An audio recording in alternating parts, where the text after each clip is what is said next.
Reading with your kids. Hola, ni hao, konnichiwa, assalamu alaikum, shalom, mahaba, moni wanji, namaste, jumbo, bienvenidos. Hi, my name is Jed Lee, and this is the Reading with Your Kids podcast. We are coming to you from the beautiful neighborhood of Reedville in the southwest corner of Boston, Massachusetts. We are so delighted and so very honored that you join us in our mission to help all families grow closer through reading. Please be sure to tell all of your family and friends about the show. Please be sure to subscribe to the show on the iHeartRadio app, on Spotify, Apple Podcasts, Amazon Music, Stitcher Radio, wherever you find your podcast. Join us right now from the beautiful state of Massachusetts. We're neighbors, and I am so excited because we are also old friends. Please welcome back to the show one of our very first guests here on the podcast.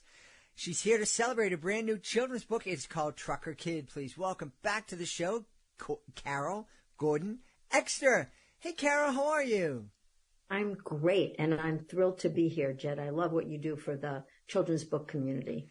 Well, thank you so very much, and thank you for being one of our very first guests back. I think it was either 2017 or 2018 when you like that, came on the podcast to celebrate your beautiful book about gratitude. Thank you. Yeah. Yes, I love that book. But then, other books come and you fall in love with your next books too. So that's good.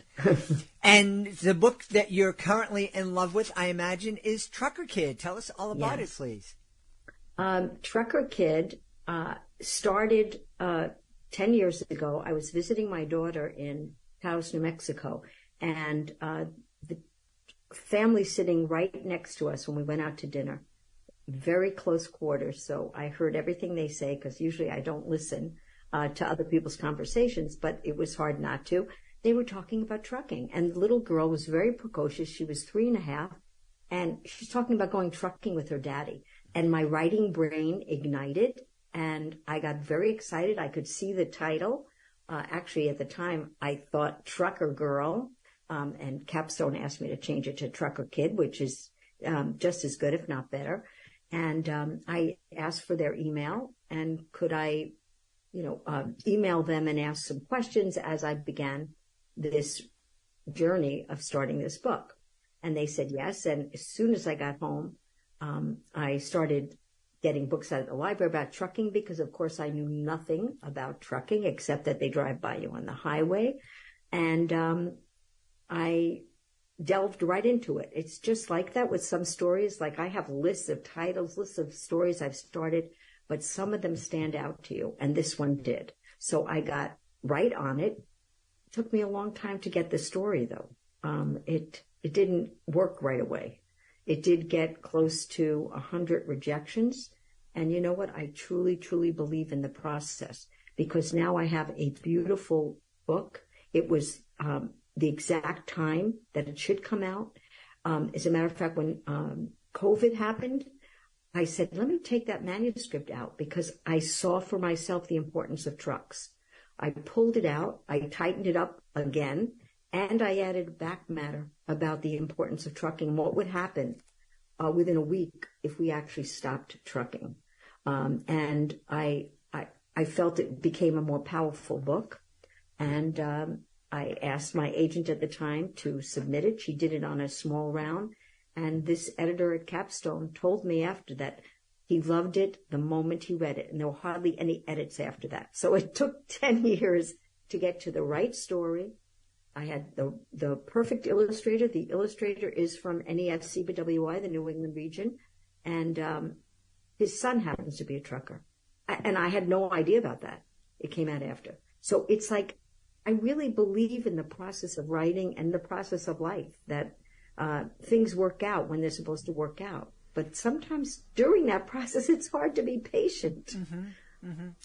It can be really hard to be patient. You were sharing with me that you almost 100 rejections. What was it? Because I do definitely want to talk about the book and about trucking and how important it is. But since it came up, what was it that kept you going, that prevented you from throwing this book? Because you are a successful writer. You have been published in the past. It's not like you were hoping for that first shot. What kept you from just throwing this in the circular file and just saying, yeah, it didn't work out? Because I think, I do have over 120 stories that I've written, but I don't feel a passion for each one that I felt for this. Like sometimes you just know that a story works and it's special. But, in the beginning, I didn't really have it even as well written as it is now. I was able to get a lot of trucking terms, even in the very beginning, like she's deflated when her dad leaves. She's deflated as a flat tire. I was able to do that throughout the story. And that takes a lot of work to get every verb right, to get some similes that fit a trucking story. I just feel really happy. If it had sold 10 years ago, it wouldn't have been this book, and it wouldn't have been as good. It wasn't the right time. So I felt a passion for it, and every time I shared it, so I went to a couple of workshops, I remember, and some other writers said, this is going to be published. I love this story. But it took more and more years after those comments, but I always did believe in it. One of the things we celebrate here on the podcast that obviously when you're reading with your kids, it introduces them to lots of vocabulary. But one of the things you just helped us realize is that not only does it introduce our kids to vocabulary, it introduces our kids to the different ways we can use our vocabulary and how versatile some words in our language can be. Oh, I love that because I was a fourth grade teacher. So we used to talk about multiple meaning words. I talk about it with my 8-year-old grandson every time we get a multiple meaning word or something that's fun sounding or that fits what we're talking about. I think that's very powerful. I always start a new story, like whatever I'm working on. I have a biography I'm working on about a journalist, and I put at the top, everything relating. I put words, relating to writing, to, being a journalist, newspapers, because I think if you can add that into your story, it makes it much tighter and more powerful. Yeah. And I love, too, the origin of the story of being out and overhearing this family talking about something unexpected. And, I'm imagining back in the day when my kids were young and we might be out to dinner and my kids might be talking about something in magic or clowning. Because I know we received lots of weird looks when we were out and about as a family and out with some of our friends. Was the family, when you approached them and asked them for their email, what was their reaction when they learned that here's a writer and they might be interested in writing about us and writing about us, our story? I think they were excited, and they, he seemed very passionate about trucking. I actually, as soon as it came out, I sent him an email. I was surprised he had the same email. I told him about the book, and he was so excited. I didn't hear back once he received the book, but I signed it to him and Athena. I kept his daughter's name the same. I think she's 13 now, I think he said, or 14. And, I'm sure they had to be touched by it. The story completely changed and probably had nothing to do with how he originally told the story, because that's really what happens. We find out sometimes when you're writing a fictional story, you have to change some of the truth. The truth doesn't always work. Mm-hmm. So I love that it came a story that a father and daughter, the love they feel. I love how the illustrator, I thought it was funny, because a kid asked me about that, or a teacher asked me about, what do the hearts mean? Like when he comes, the kids don't get her. She wears truck outfits. She carries trucking books. She's always playing with trucks. And when they ask her about it, she has such a passion and love for her daddy. When in the classroom, the illustrator puts, like little hearts. Oh, that's one of the ways we see, like, she's so proud. He's talking to the class, and he just added those little hearts so that we could see. I'm assuming, I didn't ask the illustrator, but it was that pride and love as she's listening to her dad. I also loved, I didn't even think about this, that it highlights an overlooked career choice for kids. A lot of kids are not exposed. Hey, why don't you go to trucking school? It's not really talked about. So I found that very interesting because I put something on Twitter and someone immediately from an online magazine, a trucking magazine, contacted me and said they'd be interested in interviewing me because they were trying to get to a younger audience and wondering how can they do that? How can they teach kids, hey, maybe you want to be a trucker someday? Because there really are no other picture books or books that talk about that. We had an interview. It just came out this week, the article finally, that mentioned it. But it's kind of a cool thing. Sometimes you don't even see or feel about your book at first that people mention and say, hey, did you know there's this other layer to it? Mm-hmm. And somebody wrote it in a review, and I didn't think about it. What happens, like with education? This little girl teaches people or talks about trucks, and then her dad comes in, they learn more about it, and then they change their attitude. And they embrace trucking as opposed to making fun of her for being so in love with trucks and her clothing and everything else. And someone wrote, with education, we learn and we open minds. Mm-hmm. And I was like, I didn't think about that when I was writing the story.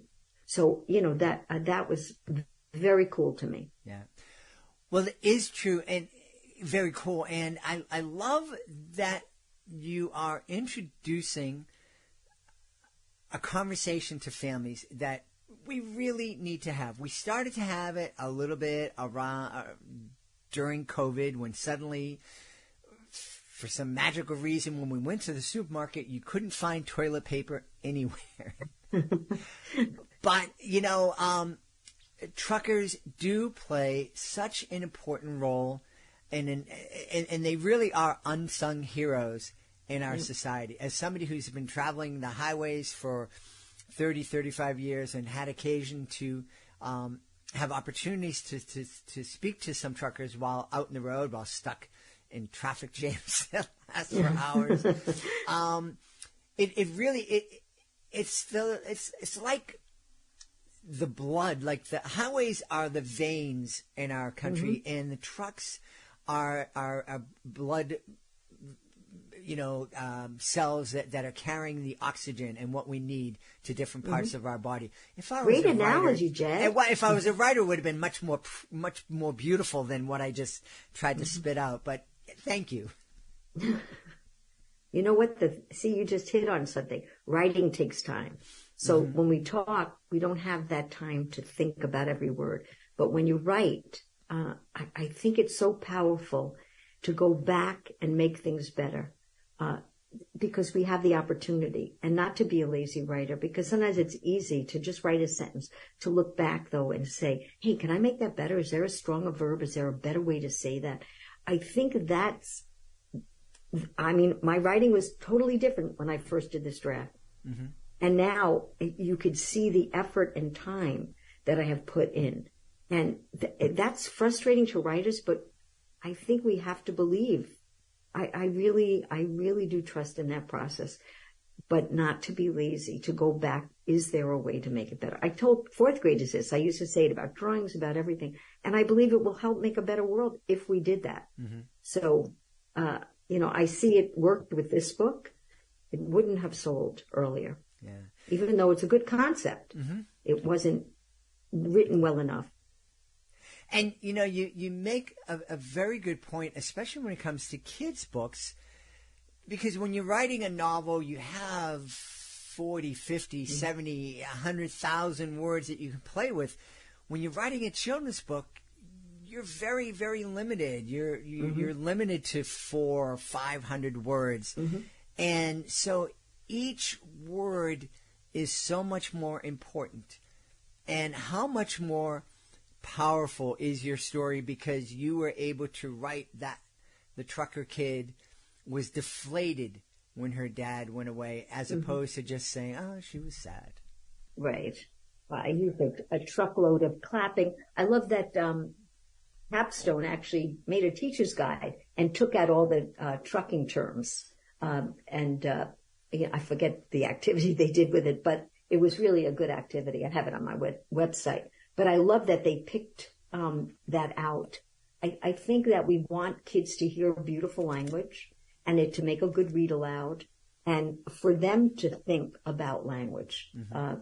I can't help but always be the teacher, so that when I'm reading other picture books, I notice that. I notice the language they use. Could they have written it better? And I have trouble giving 5 stars to a story that could have been written in more beautiful language, mm-hmm. because I think it's worth the effort. Mm-hmm. I want kids to hear that. I love the beauty of language. Yeah, absolutely.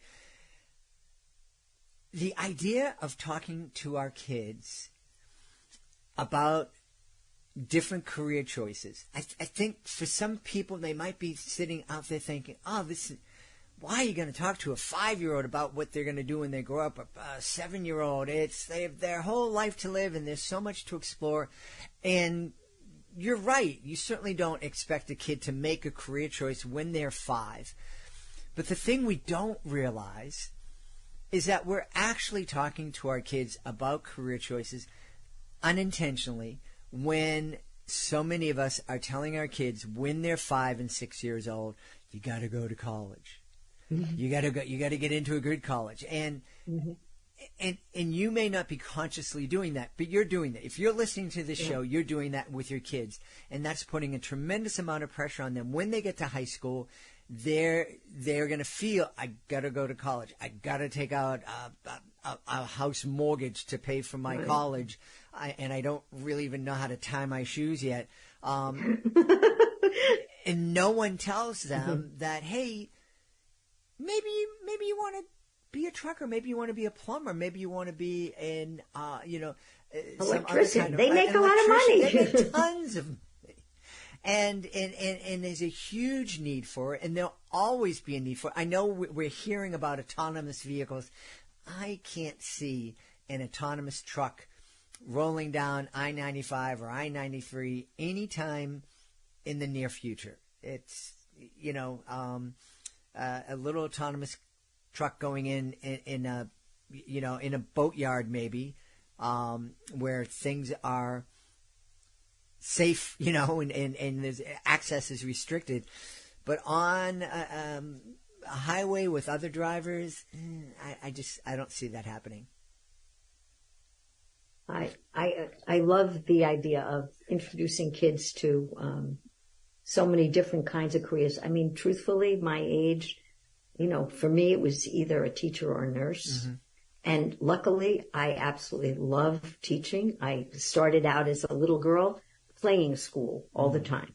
But what about other people who could have been amazing things, and all those people who had to fight to break stereotypes? I'm impressed with those people because I didn't think of every possibility. Mm-hmm. I want kids now, too, because some of them will not be successful in college and shouldn't be. And they can make a nice living and probably are great with their hands or love driving and exploring. There's so many other careers. So I didn't think about introducing kids to a career, but it came out that way. Believe me, my brother-in-law, he did the song for Trucker Kid on the trailer, and he said I should do Plumber Kid, this, I don't know enough. I mean, I have it on my desktop, mm-hmm. That there are other kinds of careers that I can write about, but I need a story to come to me. I have trouble just forcing myself to write. Mm-hmm. This is a blessing, this second career.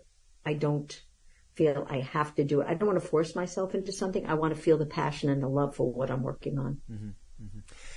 One of the other things that I love about this story is that it shows the relationship between a dad and his daughter.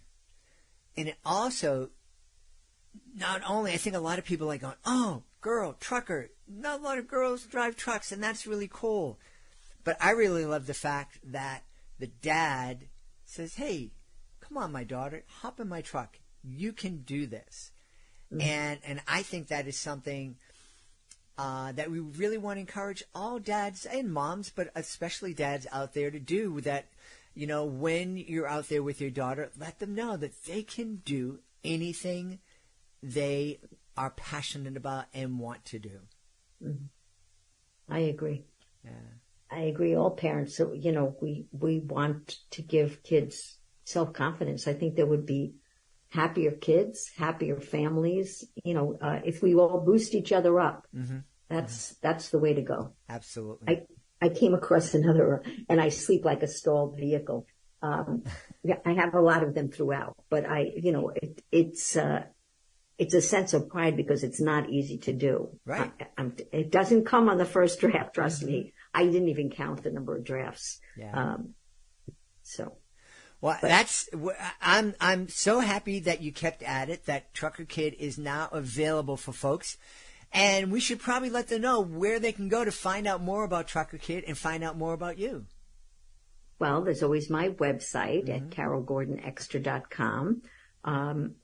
And of course it's available where all books are sold, but you'd probably have to ask. I mean, a bookstore can't carry every single book that comes out, but of course, Amazon has it, and I know, bookshop.org, has it. I think it's worth getting, not just for teachers. And there's like I said, Capstone had a fabulous teacher's guide, which is on Capstone's website and my own website, which I feel very grateful that they made for the book, because I think it's a great, classroom book to use for language, story, follow-up even. Can you write a time you were with a parent? So I think there's a lot going on with things you like to play with. You know, I always think of that as a teacher. I like to have a follow-up. I used to love to read picture books and then have a follow-up activity or just discuss. Like if you had 5 minutes at the end of the day, I think it's a great time, anytime, to read picture books and expose kids to stories and language, and they'll get something out of it. Absolutely. We've had a great time speaking to the author of Trucker Kid, the book that took 10 years to come to life. Our guest has been Carol Gordon Ekster. Hey, Carol, thanks so much for being with us. Thank you, Jed. I'm sincere. I hope you heal quickly, and I am grateful for the love you bring to families for reading. I think it's wonderful. Thank you so much. We hope you've enjoyed this episode of the Reading with Your Kids podcast and will join us for the next exciting episode. If you want to make sure you don't miss a second of the show, please be sure to subscribe to the show on the iHeartRadio app, on Spotify, Amazon Music, Apple Podcasts, Stitch Radio, wherever you get your podcasts. And also be sure to visit readingwithyourkids.com and download your copy of the Reading With Your Kids online magazine. It's free. It's available at readingwithyourkids.com. Just click on our blog.